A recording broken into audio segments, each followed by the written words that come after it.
northern reaches of Kenya, where dust rises with the wind and stories of displacement echo through generations,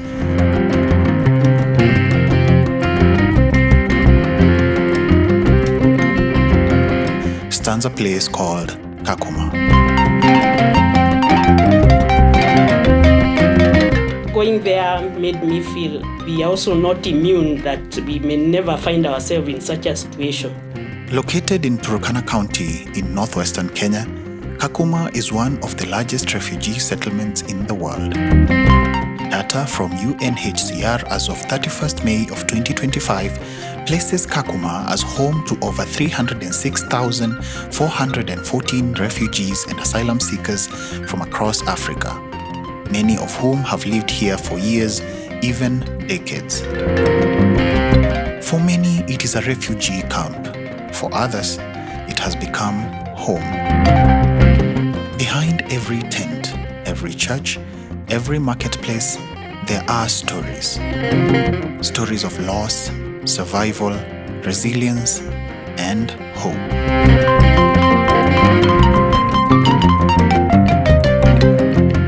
A seed of healing planted amongst the residents of Kakuma may find itself anywhere in the globe.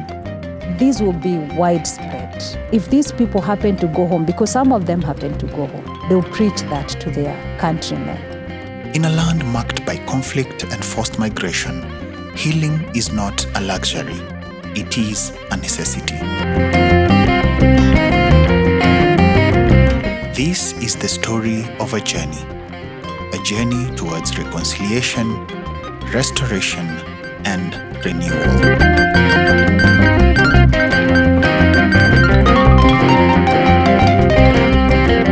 This is Wellspring.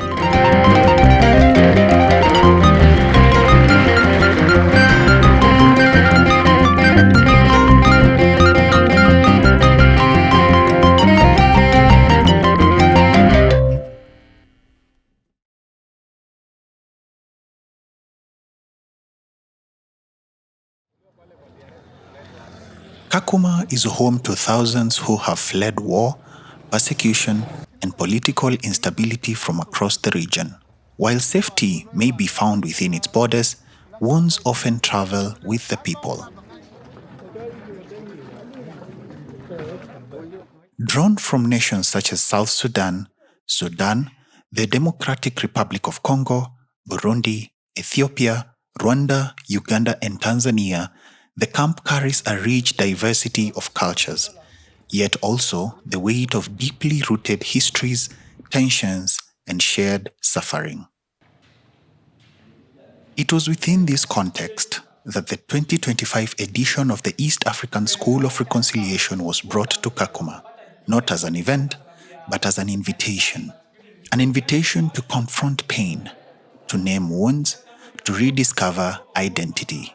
The 2025 School of Reconciliation, we thought we were spreading all over, yet the Kakuma, which is a refugee camp that hosts nations from the Great Lake region and wider than that, was just close to us, and we had not put too much focus on it. Why don't we start where the pain is most, and that is the Kakuma Refugee Camp. This is a place that hosts many nations that have one thing in common, displaced persons, but more so people who have carried trauma of greater magnitude. Most of them have lost loved ones. Some have lost an entire family. Some have lost everything they worked for in years. But some of them have called Kakuma home for over 30 years. That is the significance of Kakuma. When we came here in 1992, the Kakuma was a very remote place. There's a lot of dust. Sometimes we don't cook at daytime because too much dust. But the life was very shallow. Kakuma was really nothing. was a place of nowhere. But the life is still very difficult in Kakuma. Even the time we came here was much better than now. Now the ration that the UN giving to the people has been reduced so much. So people are starving to death for not having enough food. And also diseases, people are really sick. And I think they are so sick because they don't have enough food. And the hospital, I was told the main hospital of Kakuma, have no medicine. And this is make life difficult. Healing Hearts Transforming Nations, HHTN, believes that reconciliation begins with the heart before it transforms communities. In a place where survival is a daily reality, the deeper question becomes, what would it mean, not just to survive, but to flourish?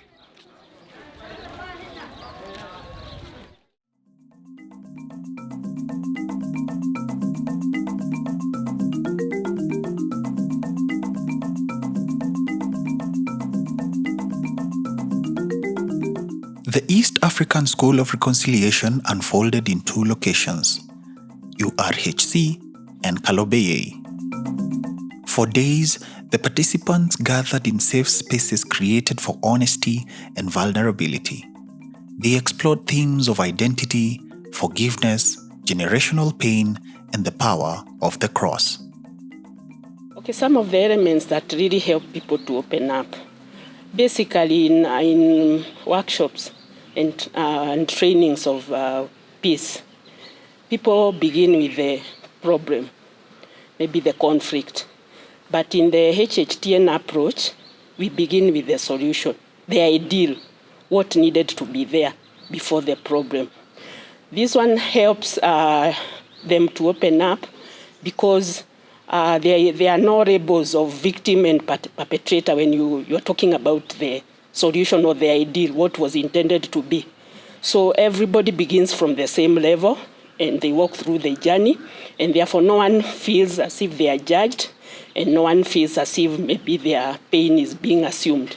Yeah, another thing that helps people to open up to receive healing is the vulnerability of the facilitators as they facilitate this workshop. They share their own personal testimonies and their journeys of healing. And this helps the participants to also feel they can open up and also participate in this journey. The HHTN being a Christian approach or a biblical approach, the Bible uses a lot of symbols. And when Jesus used symbols, especially as he healed the blind man, Bartimaeus, when he applied mud on his face and told him to go and wash, that helped the person build up his faith and receive the sight. So in HHTN, we also use a lot of symbols, and these symbols actually help people build up their faith and receive, especially the healing. For example, the writing down of their pain on a piece of paper, it signifies that the pain is now no longer with them. It has moved, it's no longer inside them. And then the actual act of taking the papers which they have written their pain to the cross, it's transferring this pain. Take it to the cross as a sign that you're giving it to Jesus, and now Jesus is taking the responsibility. And after that, the papers are burnt down, they become ashes, symbolizing and signifying that the issue, the pain is all gone, is no longer there. And the pressing on of flowers symbolizes new life, something good, something beautiful, being born out of the issues that somebody was able to bring to the cross. The training of facilitators followed. 5 intensive days equipping selected participants to carry the message forward. These were not theoretical lessons. They were deeply personal encounters. Through storytelling, prayer, symbolic acts, and community dialogue, participants were guided through processes designed to uncover hidden wounds and open pathways toward restoration. Because for drama, you mind how you enter, you mind how you go out. For the nations, Kenyans are represented in the whole nation, Ethiopians are represented, let me show them. in the Holy Nation, DRC is represented. Come and join the Holy Nation. Do you mean that in the whole nation, all people are included there? Included. South Sudanese, Kenyans, you are all Na included. ninauliza tukiingia katika hiyo nasema taifa teule, tutaingia na hiyo kujiganga papa yetu. All you will enter to the Holy Nation. At the heart of it all was one conviction: healing is possible, and healed people become healers.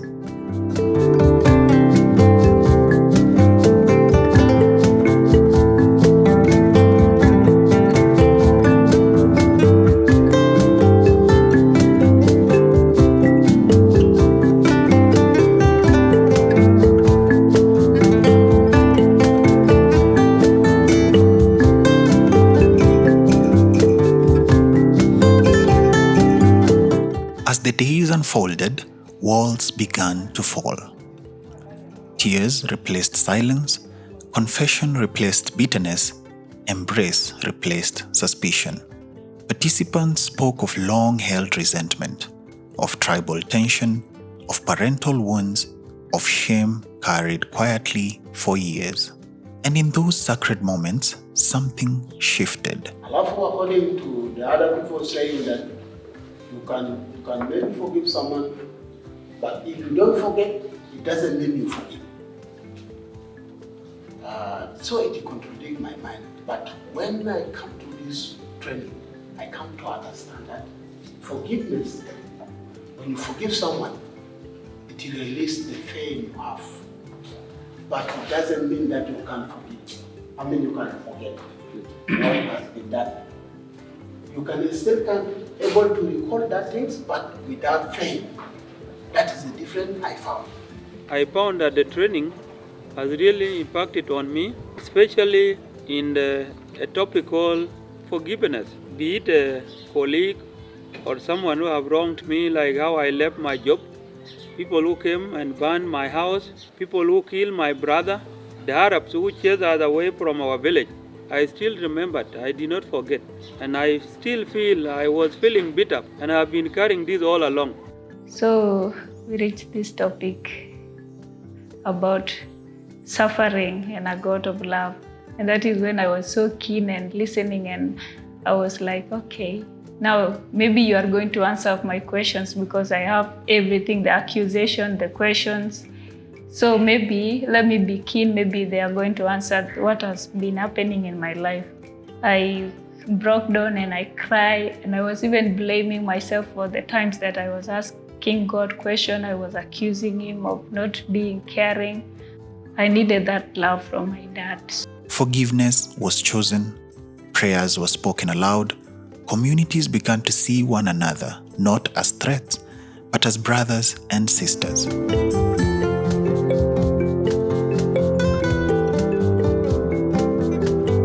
The miracle was not dramatic spectacle. It was the courage to return, to faith, to love, and to one another.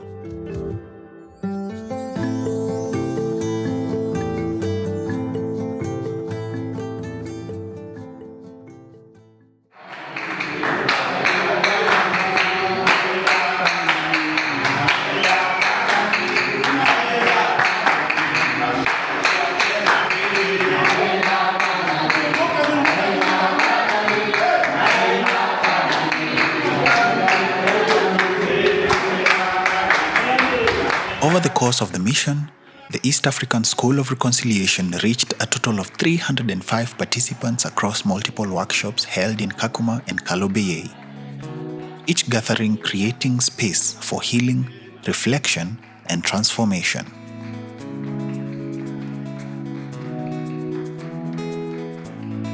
From the initial HHTN trainings to the practicum workshops held in churches and community halls, the impact continued to ripple toward touching individuals, families, and communities in deeply personal ways. From among them, 31 were selected, trained, and commissioned as facilitators, men and women from different nations and tribes now united by a shared calling.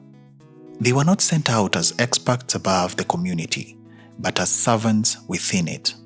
Their mission: to continue the work of reconciliation, to create safe spaces for dialogue, and to nurture healing within churches, families, and neighborhoods.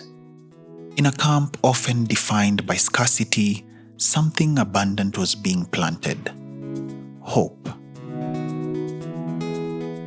Water in a dry land is life. In the same way, healing in wounded communities becomes a wellspring, spreading quietly, steadily, beyond what the eye can see. Leaving Kakuma changed my life. Actually, I think it could have changed my life more than the people I went to help change their hearts. This is because it changed my perspective for humanity. I respect peace more. Respect people more.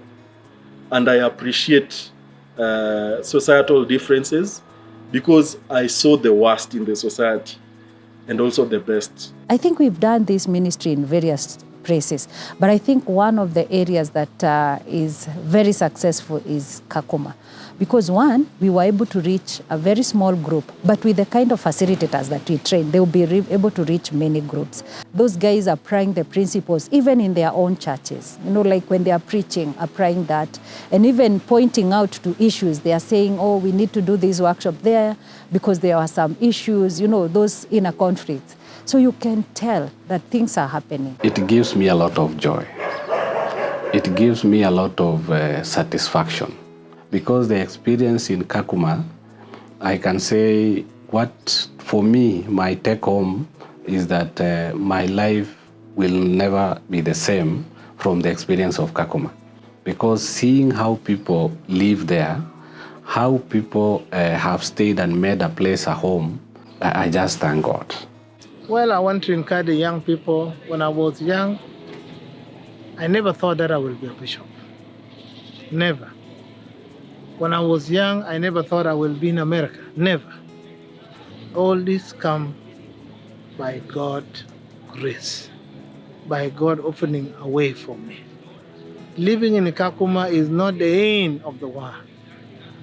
Living in Turkana counties is not, living in Africa, in Kenya. Some people may think that we need to go to Western world. We want to go to America, to Australia. Home is home. That's why I came back. You need to continue believing in the Lord. The Lord Jesus have a plan for each one of us. Only that we don't take time to know what God wants us to come to do while we are living in this world. Sometimes we make our own plan, and those plans are not for God. So keep trusting the Lord, believing in Christ, and Christ will give you why He bring you in this world. You have a mission. Kakuma's story is still being written. But in homes, churches, and gathering spaces across the camp, new conversations are happening. Old wounds are being tended, new leaders are rising, and reconciliation is no longer just an idea. It is becoming a lived reality.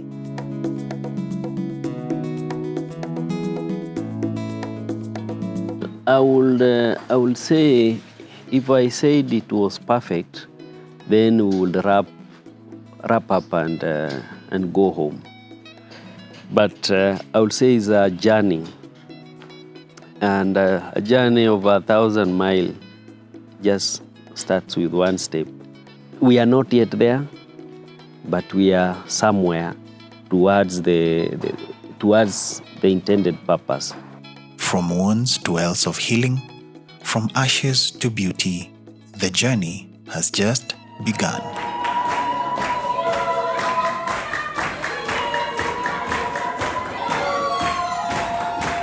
They fled the Warzone in pursuit of hope, and that is exactly what we strive to facilitate them with at Way of Peace. The great testimonies you hear are as a result of your generous contribution. Only a handful have been reached. Together, we can reach out more so that none is left behind. With your contribution of $100 USD, you can make this happen.